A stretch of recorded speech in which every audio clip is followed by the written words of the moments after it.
Thank you, everyone. It's everyone virtually. My name is Kyle. I work with Recorded Future.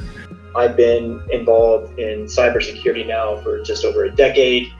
I've worked with a number of public entities at the law enforcement level, as well as many private sector partners from across the world. Been helping to identify, mitigate, and neutralize cyber threats. And when I was asked to do this presentation, I wanted to give you all just a brief and high-level overview of what is the dark web, specifically what it is, what it's not, and why you should care from your perspective. So if you do have a general knowledge of the dark web, this should not be like anything revolutionary. If it is something new to you, I think you'll find it rewarding. So for today, what I'll be doing is highlighting what it is exactly and how it is different from the internet that we use every day. What are the types of sources, specifically this ecosystem that we have learned to call the dark web, specifically criminality around it. They are being controlled by threat actors who will be tracking your IP. So if you're using any type of mobile device or your personal network or your corporate network, I would advise you not to do that in looking for these sources, okay? So we'll go ahead and get started on just a very top level definition of what is the dark web. And as you can see, the first bullet point is very clear. It's a part of the internet that is not indexed by search engines and requires special software. It is legal. There's nothing illegal about it. You can go on to Wikipedia and read the history about the dark web. Usually when they say this, they are specifically talking about the onion router or the acronym Tor. As you can see with the second bullet point, it's widely used for legal purposes. In this case, this is the URL for Facebook, right? Now, this is not the URL that you normally see every day, but this is it. This is what it looks like. There are news sources.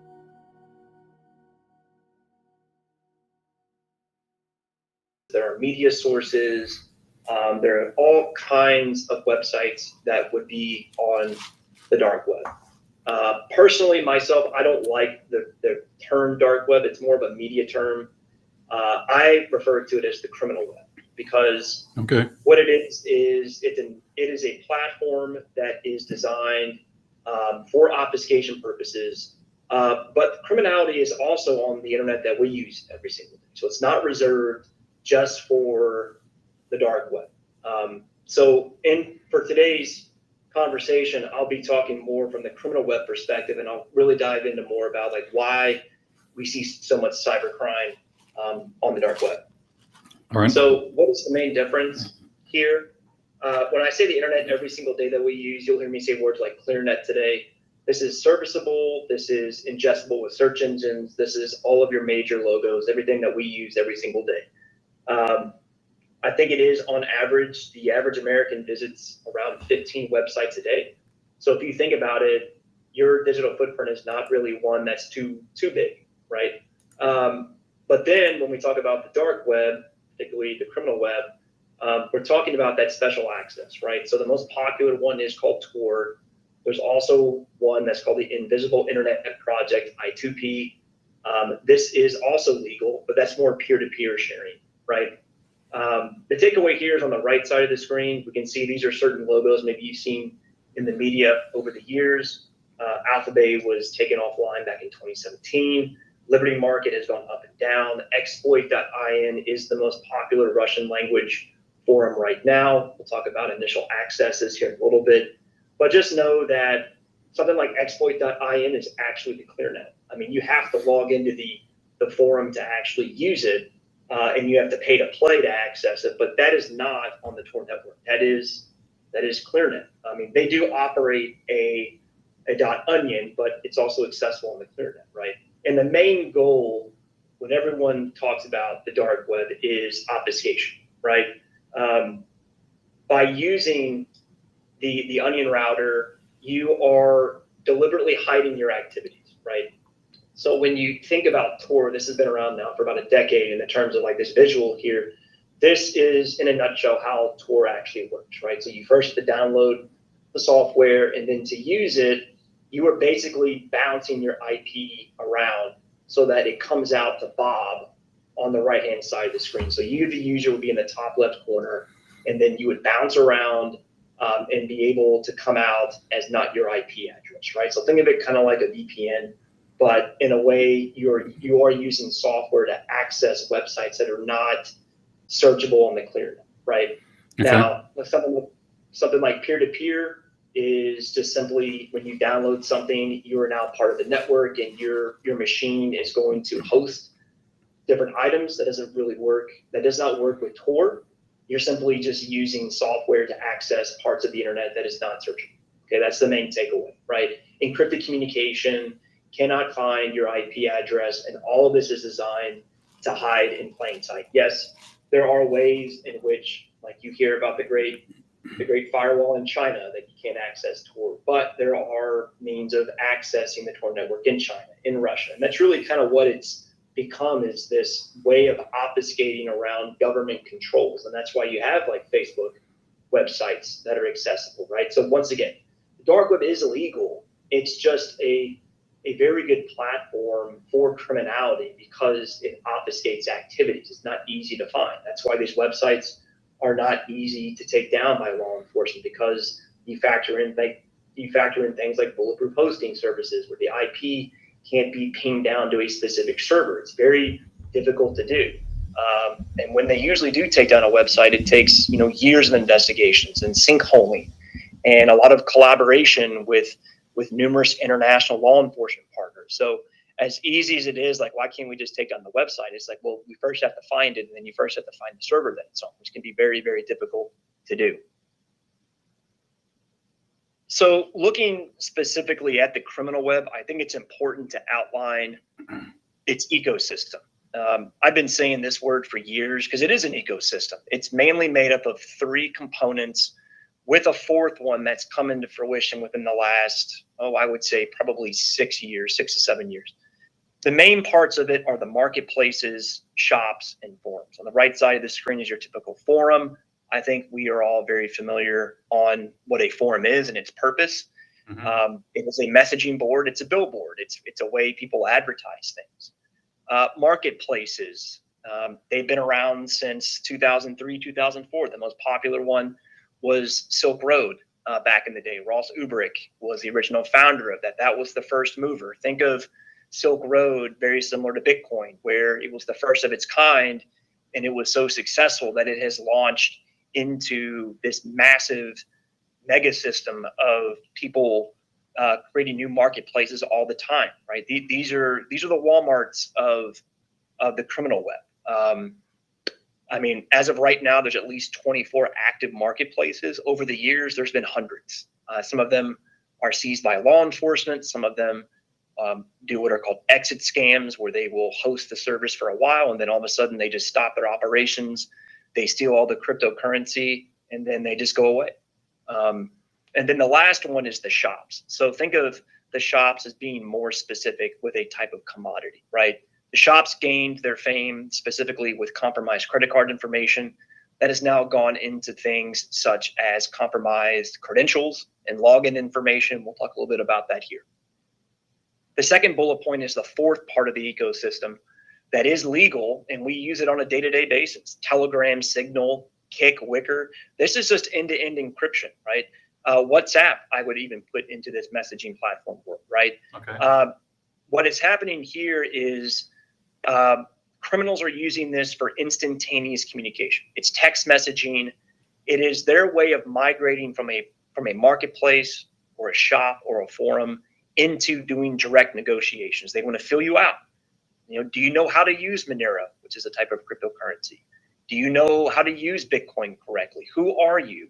Prove to me that you're not a researcher or law enforcement. Show me what you've done previously, right? So a majority of criminality these days, I think, would be on messaging platforms because it does give greater control to a threat actor to know who they're working with. They want to be able to know that you're reliable. And then usually when you're in that world, you build rapport, you become seen as a trusted buyer. And then you begin to get more information that may not be posted to a marketplace, a shop, or a forum. So the messaging platform world is just as important as the top three, and I would refer to this as your criminal web. This is what we're looking at here, and we'll provide some examples here just for clarity. All right. So as I said, marketplaces, this is your Walmart for criminals. They've been around since '03. I want to direct here first to the left side of the screen and then the middle. So the left side of the screen, this is a marketplace that is referred to as We the North. It is Canada-centric, but these marketplaces are global in nature. It's not reserved only for Canadians in this place. We the North was a successor to another Canadian shop that went offline. So as I said, as one goes down, another one will pop up. Okay. So in this case, on the left-hand side of the screen, you can see what they're advertising. Now, marketplaces really got their claim to fame with the narcotics world, but then criminality began to get into things like credit card information and databases. I can see guides and tutorials. This is telling me things about bypassing multi-factor authentication methods. This could be like reshipping fraud. All kinds of guides to facilitate all kinds of fraud and criminality, digital products, compromised software. We even see some commodities such as things like gold and jewelry, not the most popular, but nonetheless, you can see that this world really kind of brings in a little bit of everybody here, right? If criminals are getting into the dark web and the criminal web, this is usually their first stop because it's such a broad spectrum of people on here that you can really blend in and you can see. Now on the middle screen here, the big thing to take away with all these source types that we'll talk about is the user interface. It's very easy to use. This is something very similar to any popular e-commerce platform, right? I can see in the middle of the screen with the Canadian flag, I know exactly what I'm getting. I'm getting a credit card, Visa, MasterCard, American Express. The moniker is right below in red, Rock Gabber. I can click on him and go to his profile. I can see that he's done over 1,370 sales. I can see that he's had over 56,000 people view his accounts. And I can get other information. How reputable is he? There is a star rating for these people, right? So if I'm a buyer looking to buy this compromised credit cards, I can go to him. I can figure out what he's got. There's usually a method of communication. Be like, hey, I'm a first-time buyer. Can you at least give me a sample of something? That allows this transaction to begin to occur, right? On the right side of the screen, I can see that it's $30 Canadian for each one. It also gives you the Bitcoin price.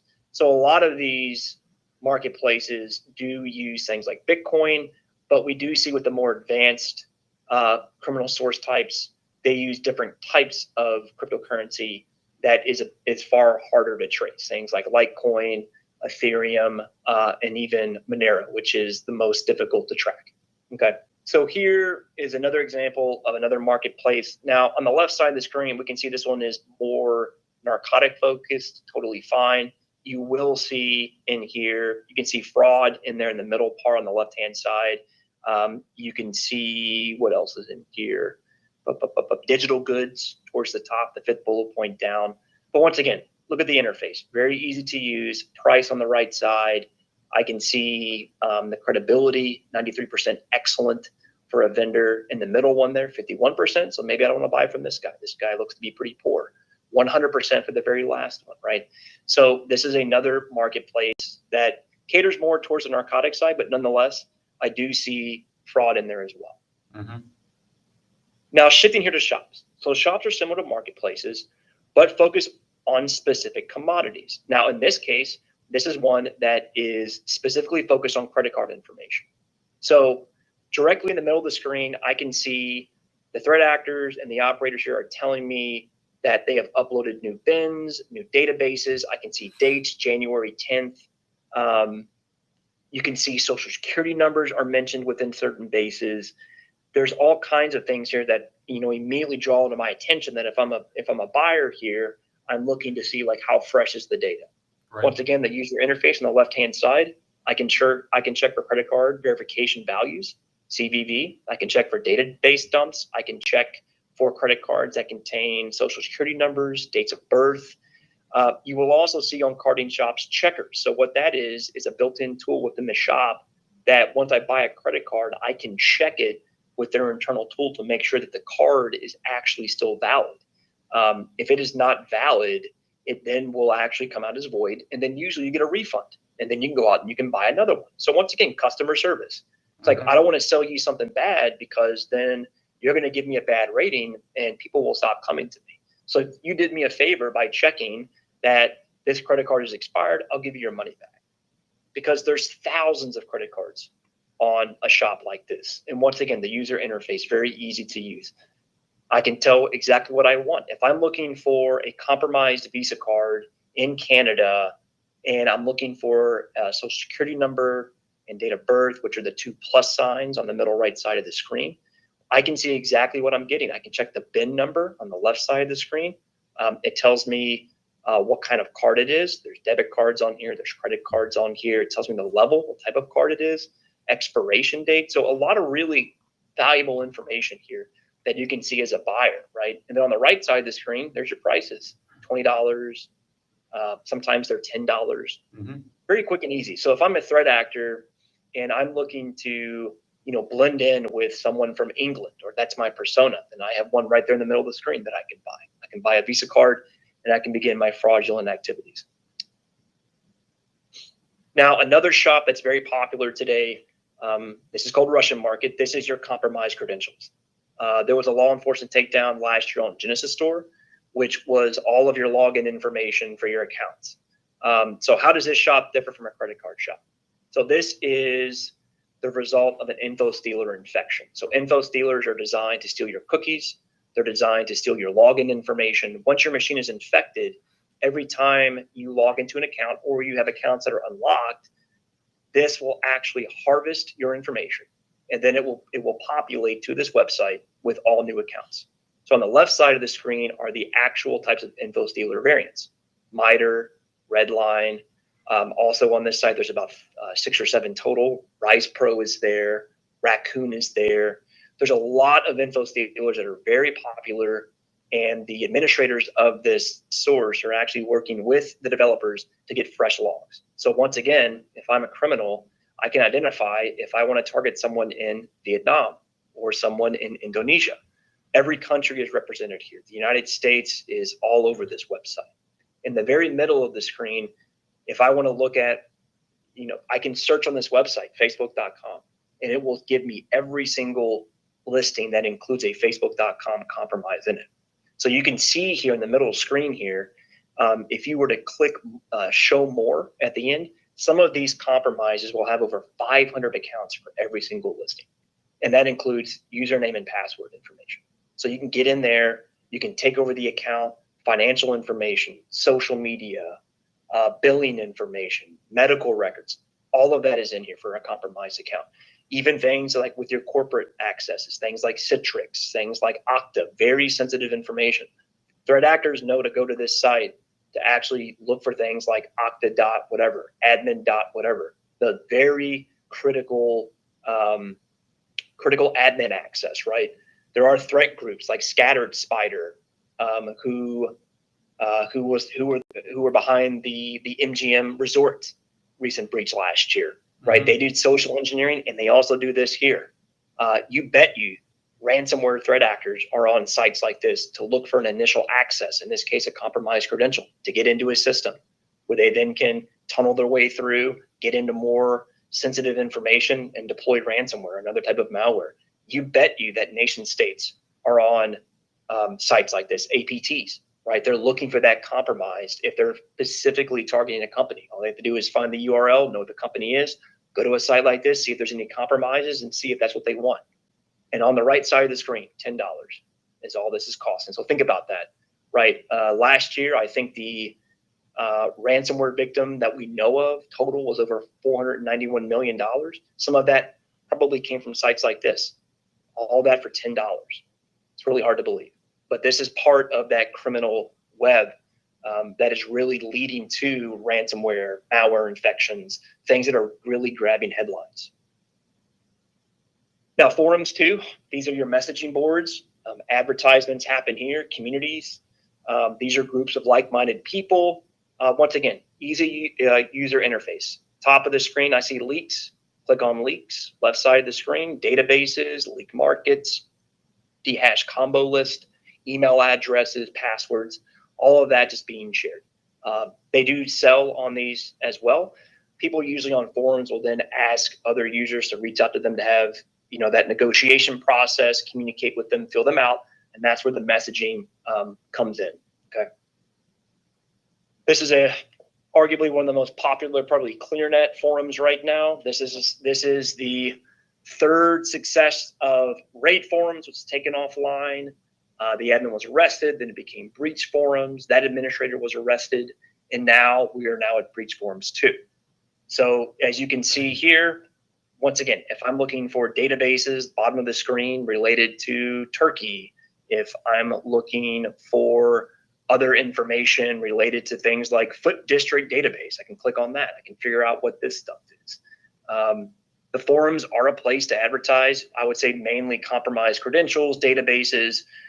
Some of it is recycled, but nonetheless, we do see a lot of major announcements on here. These are very popular with threat actors that are predominantly, I would say this is, as much as this is an English-speaking forum, we know for sure that there are Chinese-speaking threat actors that will come on here, grab data, and then go sell it on Chinese marketplaces and Chinese language forums. We know that there's Russians on here. We know these sites are very popular with people. This site's very popular with people in Southeast Asia predominantly. So English is always the de facto criminal language, but just know that it's not reserved only for English speakers, right? There are sources that are predominantly Mandarin speaking, Russian speaking, but everyone knows in criminality that the de facto language always will be English because people can at least converse in it. And that is where they would go to post this out. And then you would migrate over to conversations, which then you can feel somebody out how good your Russian, how good your Spanish, your Portuguese, your Mandarin, your Japanese, doesn't matter. But once again, user interface, easy to use, purple boxes, bottom left corner, databases. There's even administrator announcements on here if things are going on. So once again, ClearNet here, not Tor, but still criminality happening. Now, these are two very popular Russian language forums. Yes, they are advertised right now in English. I had to find some things that were more relatable for this audience. But once again, interface, very easy to use. Left-hand side is XSS forum, right-hand side is RAM forum. Now, you can see if your company is in the energy, utility, and waste sectors, and your revenue is somewhere around $154 million a year, this threat actor is advertising citrus access. He's telling me that there's more than 1,000 devices on the network. Now, you can see the auction at the bottom of the screen, start, step, and blitz. Blitz means I can buy this right now for $6,000. The auction starts at $3,000.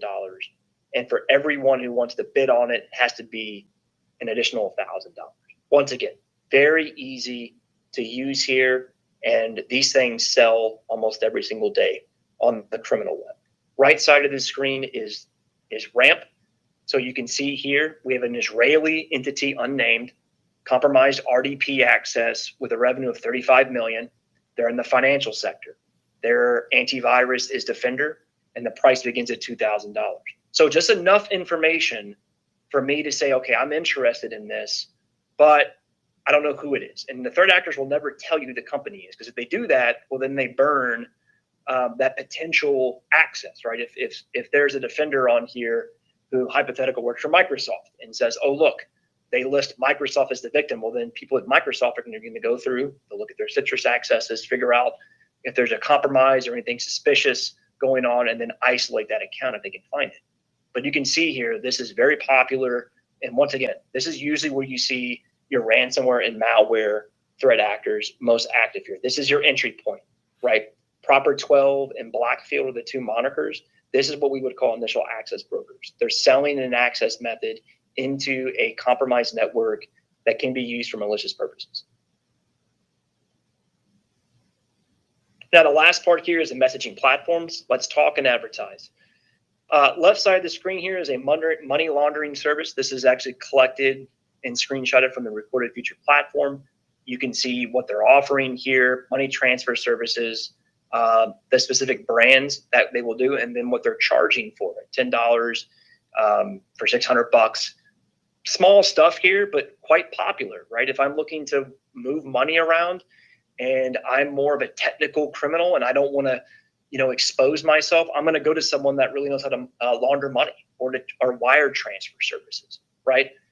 What I would do, so I can see the moniker here. His name is let_do_legit. You would then contact him. As you can see, direct message, that's on Telegram at the bottom of the screen, the @ and then that's telling me like I'm gonna engage with you, and he accepts different types of cryptocurrency here. I see Bitcoin, Litecoin, and Tether. So once again, laundering services here, wire transferring services are available. Right side of the screen is a screenshot from Telegram. I can see that this person's offering config files. Once again, fluffy, fun, interactive language catches the eye. I got proxies here. Hey, reach out to me. Here's my website. So the messaging platforms, as much as it's a place to chat, it's also a place to advertise and to say, hey, this is who I am, contact me. So think of them as the mobile version of forums, right? A lot of these are just on messaging platforms. This activity can even be found on things like WhatsApp. But then, yeah, once again, very easy. Contact me. Let's do business. Now, I do want to have a bonus here. I can't come to this and not talk about ransomware. It's the topic of the past, what are we at now, 6 or 7 years, if not longer, but it's really taken off since then, right? Mm-hmm. So how do ransomware actors use the criminal web? So they do it twofold. Number one, they will make media announcements to garner media attention because they know that media likes to be first movers. They like to use social media and tag people to announce big victims.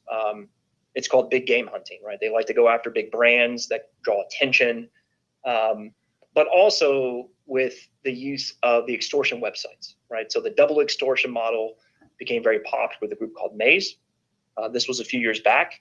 And basically they realized that I can offer you a ransom. You're not going to pay. Well, good. I'm going to threaten you by posting an announcement on a Tor website that is going to tell you that I'm going to release your data, right? Now, if I have clients that are concerned, this is an issue, right? So that double extortion model has been very popular since Maze, and there's numbers of groups that have adopted this model, right? So in the middle here is a screenshot from the Recorded Future platform. We collect from all of the major as well as minor extortion websites. We actually loop in together ransomware with extortion because, yeah, ransomware is extortion, but that extortion is always ransomware. We have seen groups start with extortion, go into ransomware, but usually ransomware is going to be the extortion type, right? Mm-hmm. So this one here is the Plague ransomware variant. It's popular right now. As you can see, it's very easy. There's the victim, there's the website. It tells me usually a publication date when it will be released. In this case, April 23rd, 2024, gives you a rundown of the company, tells you what is within the doc, right? Tells you like user ID, payroll information, accounting. Usually things with contracts are going to be in there. So that's why it's important, I think, to work with a company like Recorded Future in that if you are a client for one of these victims, there's a risk of third-party exposure, and it's important to know like what is going on within this part of the criminal ecosystem. So not messaging platforms, marketplaces, shops, or forums. This is separate, but I just want you to see how easy this is, right? Like this is very bottom line up front. I'm a ransomware operator, and I'm willing to release this data if you don't put this stuff out, right? Now, this company here it's widely known. So what we're showing you here is nothing, super duper sensitive because everything I've shown you here is open source information. But once again, don't try to track down these sites because these are also being monitored by threat actors. Your IP will be grabbed and all that stuff. So you don't want to point in that direction. Mm-hmm. Okay, so why is this so popular? Why is this criminal web? Specifically the Tor, I2P, things like that. Why is it so popular? Well, it all goes back to anonymity. It's all anonymous by design, right? Tor was originally created by the U.S. Navy to communicate with ships if there ever was a nuclear attack and things went offline, right? It's then been propped up and released publicly, which it has legal purposes, which is fine. But you've also created the perfect ecosystem for criminality because it's all about anonymity, right? In the years I've been doing these investigations, I mean, the biggest advocates for privacy are usually criminals, because the privacy advocates are all for, like, yes, we need anonymity, but anonymity is not the same thing as privacy. It's different. So as much as the privacy advocates are cheering for this, the criminals are in the background saying, yes, keep cheering for it. And while you're doing it, I'm going to rip you off. Right. So it's safe. It obfuscates what they're doing. And that's why criminals gravitate more towards what the media calls the dark web. But I hope you all think of it now as more of the criminal web, right? Mm-hmm. Cryptocurrencies, obviously we know about them, quite popular. That's the preferred payment method. It's not just Bitcoin that has the blockchain. You have things that don't have blockchains, like Monero and other small scale cryptocurrencies, right? I mean, cryptocurrencies are popular because they are a means of transfer and of value. So there are means in which they can go to exchanges, cash out, fiat money. If I want to launder my money, like I showed you earlier, there are people that can help with that. You can launder the money to make it clean. But the preferred method, because there is no financial institution involved with like Visa or MasterCard or a bank, cryptocurrencies will always be the preferred method for criminal payment. Obviously, all commodities that we talked about, from narcotics to malware, they're all on these different types of criminal source types. And it's not just reserved for narcotics. That's where it got started, and then it proved its value, and now it's migrated into a world of pretty much any type of criminality, anything that you would need for fraud, social engineering, account takeover, identity theft, whatever it might be. It's automated, it's customized, and it's manual, right? It's automated. I can do the buys like I did on that credit card shop, $20, 5 seconds, in and out, done. It's customizable. I can search for things specifically. I can search for a user account that I'm interested in, or I can look for a specific commodity, right? It's all about the customer experience, right? They want to make it easy for you if you're looking for something. And it's also manual in terms of the negotiations, the conversations. If I want to build rapport with a threat actor and I want to continuously provide them business, well, then there's your manual process, right?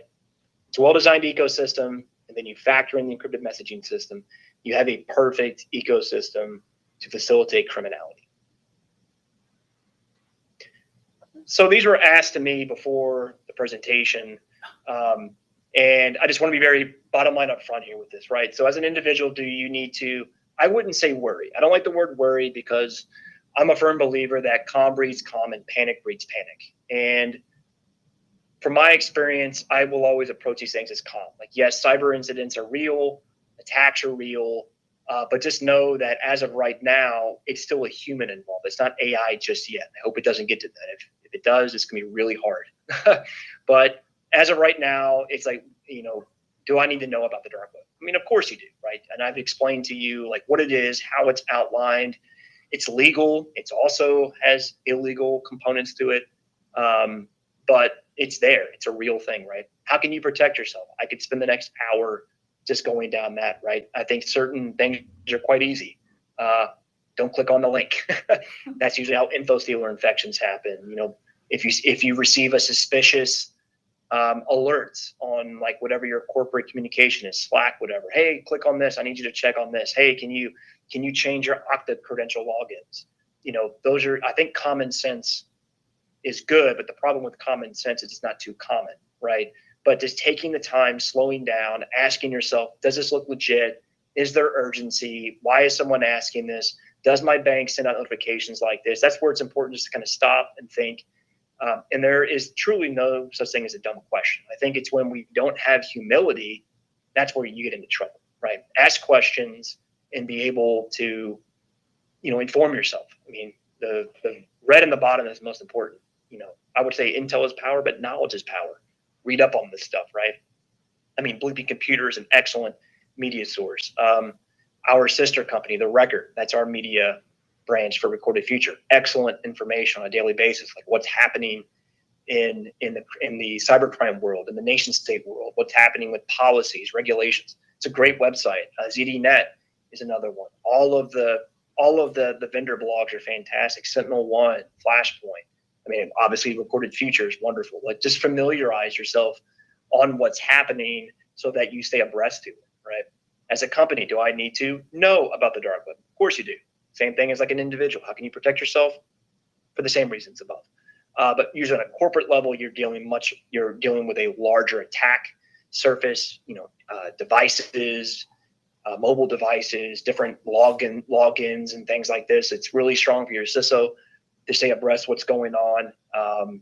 And I'll get into a little bit more about like how Recorded Future works and how we can help, with from the individual perspective and also mainly from the corporate perspective, right? Last question here: how do we gather information? So there is a little dance that we do, right? We do operate covert accounts and we do collect public facing stuff. I mean, everything I just went through today is all public facing stuff. Like, it's all accessible, even what we would call the dark web or now the criminal web. That's all public facing information. It's just knowing how to get there.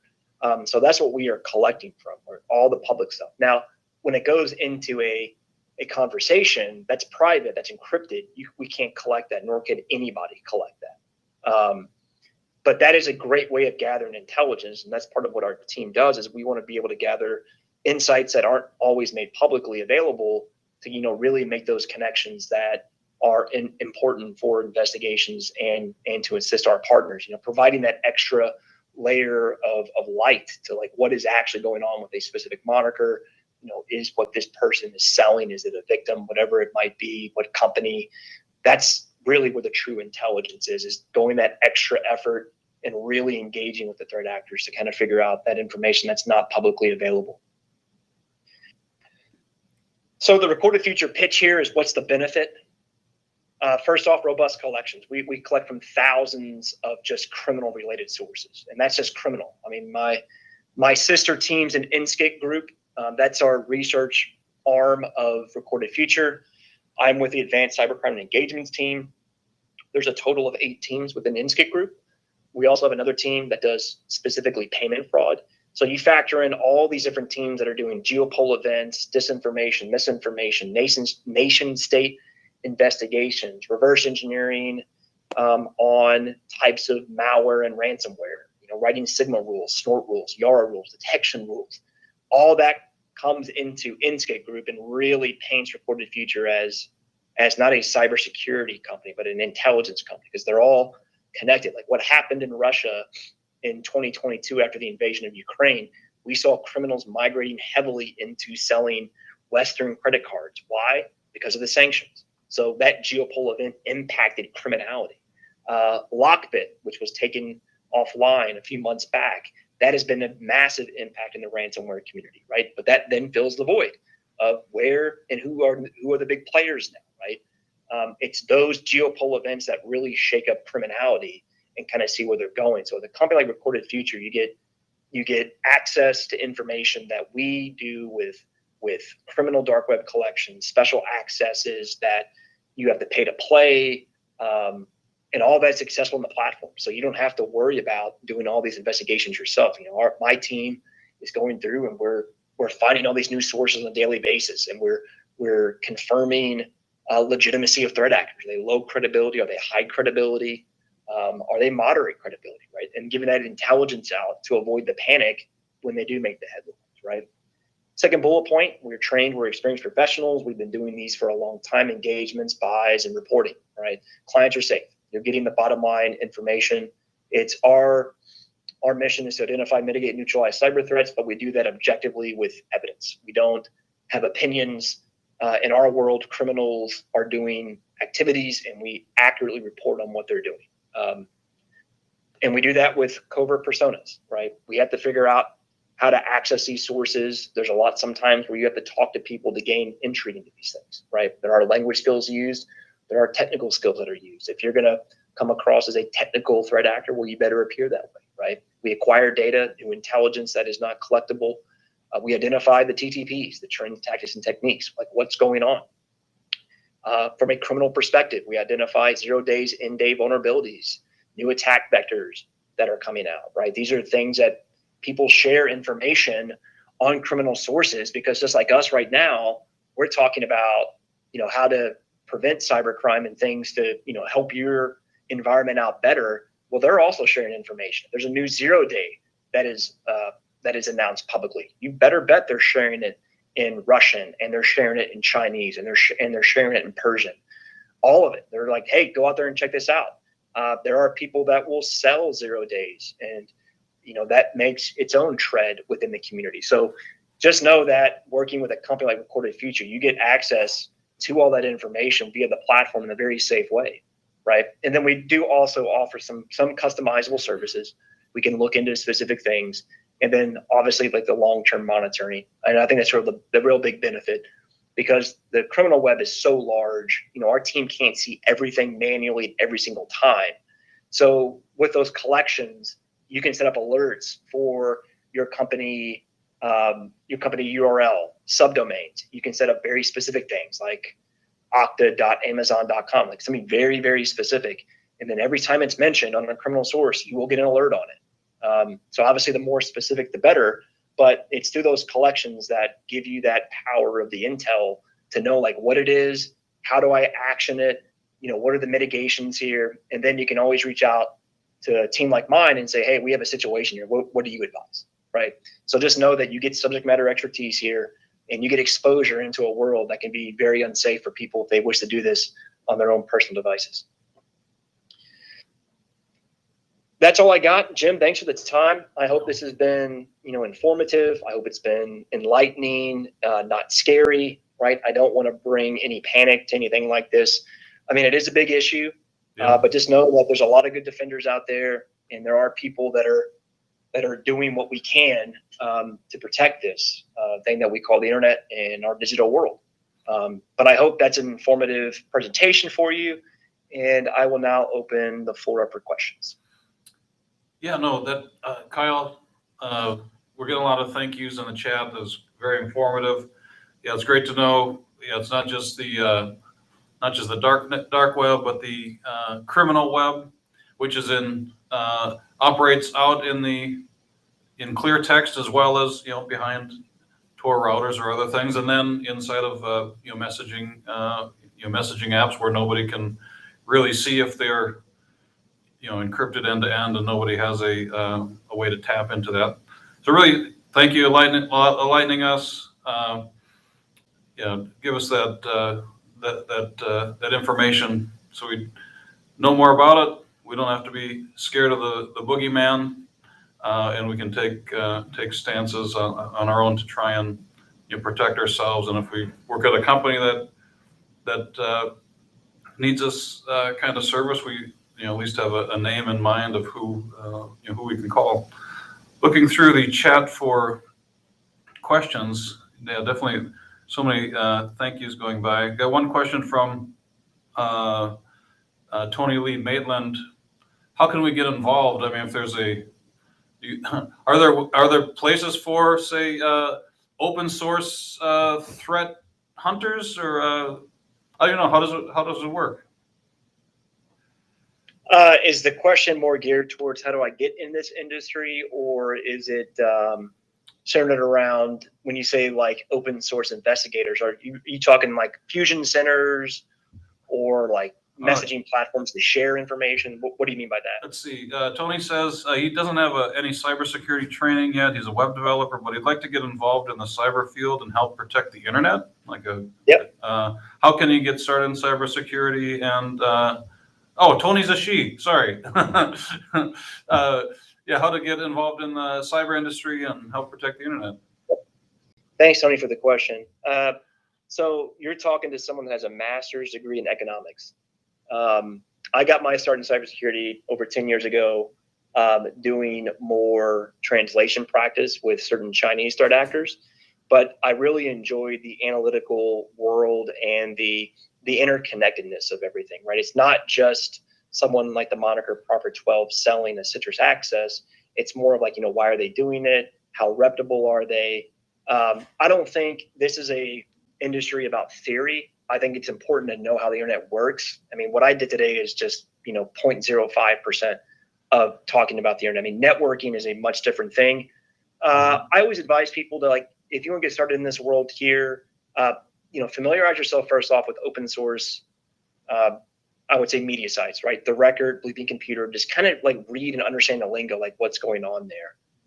Second thing is, familiarize yourself further with terminology. I know Security Plus is a good starter in there. I wouldn't look at something like CISSP just yet. That's a bit too big if you're looking just to get started.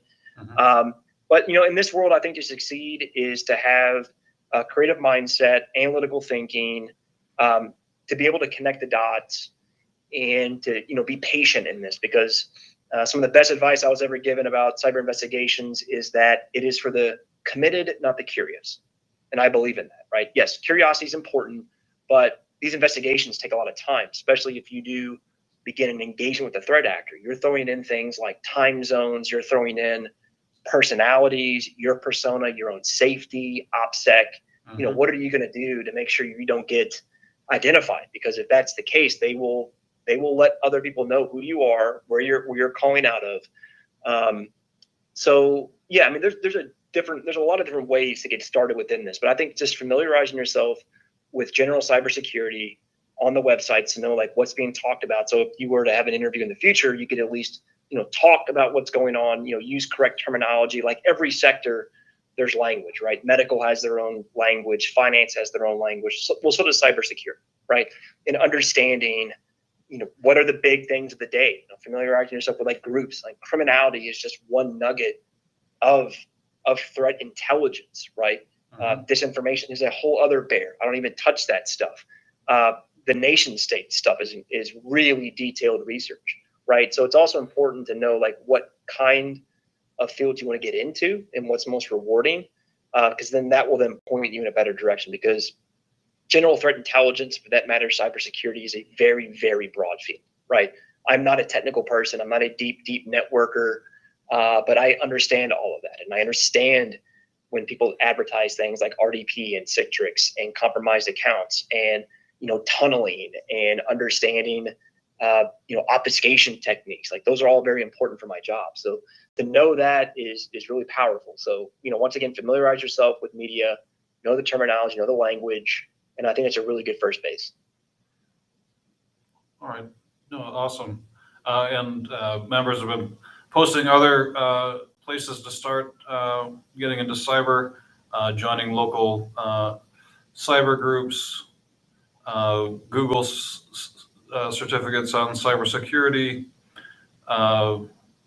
NIST has some applied cybersecurity communities, online. So they're and thanks for that, Kyle. Did have one question on Tor and the Navy. You did mention the Navy invented it. John Shelburne was wondering if the Navy has any attempts to address criminal activity via Tor, since they were the creators, or any. Do you know if if the Navy tries to fight criminal activity there as well? Well, you got to fact check me. The Navy used it, but it may have been DARPA. So it's one of the two, DARPA or the Navy. But the Navy is synonymous with using Tor. At this point, they're completely out of the loop on this because it's all public, open source. Yeah. You can Google query right now the Tor browser, and you can download it. It's all right there. It's easy because once again, it's legal, right? It's not illegal. Yeah. But from that perspective. And I would encourage you, if you're interested to learn more about Tor, read about like how it works and things like entry nodes and exit nodes. It's like, okay, if Alice is over here and Bob is on the right side, well then can't we just shut off the entry nodes and the exit nodes? Once again, obfuscation, there's thousands involved. At this point, it's just too big, right? I mean, you'd have to do one of those internet kill switch things, Skynet, turn everything off, turn it back on. is how you would do it. But yeah, the U.S. Navy is no longer involved with Tor. It's now its own independent, I think, 501c3 nonprofit, I think, and they do receive donations for people to keep it going. On a time check, do you have a hard stop at 5:30, Kyle? I can go for a little bit longer over if need be with questions. It's fine. Okay, maybe do one more.